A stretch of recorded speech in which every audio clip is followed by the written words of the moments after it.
Good morning. This is Father Stephen Kelly from St. John's Church in Detroit, and we're continuing our series of daily morning meditation, where we generally look at one or another of the lessons that are assigned for morning or evening prayer, what is known as the Daily Office Lectionary. Today for Tuesday, let's take a look at the lessons assigned from the book Genesis. Now, we've been working our way through this for a couple of weeks, and we've looked at the stories of creation and the story of Adam and Eve in the garden, etc.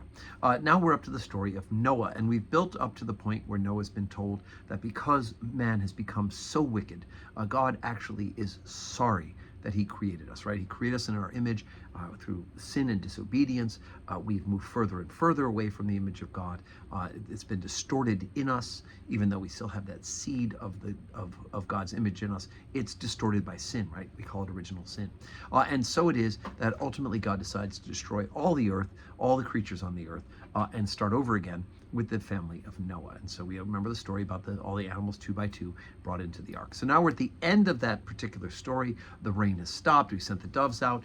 First time it comes back with a sprig, and then it doesn't come back at all. So he knows that the land is drying up. And so he removes the cover. We're in chapter number 8, verse 13.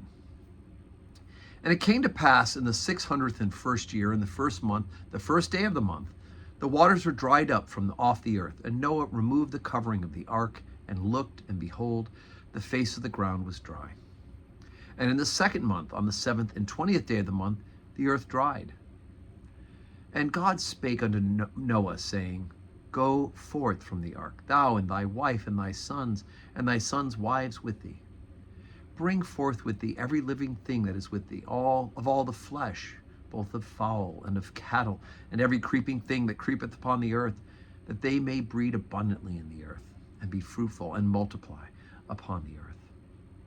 And Noah went forth, and his sons, and his wife, and his sons' wives with him, every beast, every creeping thing, and every fowl, and whatsoever creepeth upon the earth after their kinds, went forth out of the ark. And Noah builded an altar unto the Lord, and took of every clean beast, and every clean fowl, and offered burnt offerings on the altar. And the Lord smelled a sweet savor, and the Lord said in his heart, I will not again curse the ground any more for man's sake. For the imagination of man's heart is evil from his youth. Neither will I again smite any more every living thing as I have done. And while the earth remaineth, seed time and harvest, the heat and the cold, and the summer and the winter, and the day and night shall not cease. Okay, so having done this thing and started over again, God recognizes that, in fact, human beings will continue to be evil. And we could say that God has certainly got in his heart a plan for salvation. He's outside of our time and space and knows that the ultimate remedy for that evil and wickedness, right? The imagine of a man's heart is evil from his youth.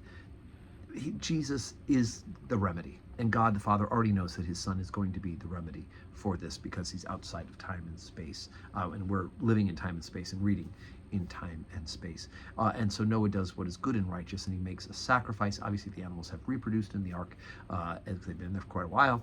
And through that, he is able to make an offering to the Lord, a sweet smelling savor, as was done in the Old Testament. And so as you get into the book Exodus, and of course Leviticus as well, you'll hear more and more about the way in which God has called for these sacrifices. And it's really quite long and involved and no longer necessary. Why? Because we have one sufficient sacrifice for the sins of the world, and that was Jesus Christ, who died on the cross for our sins.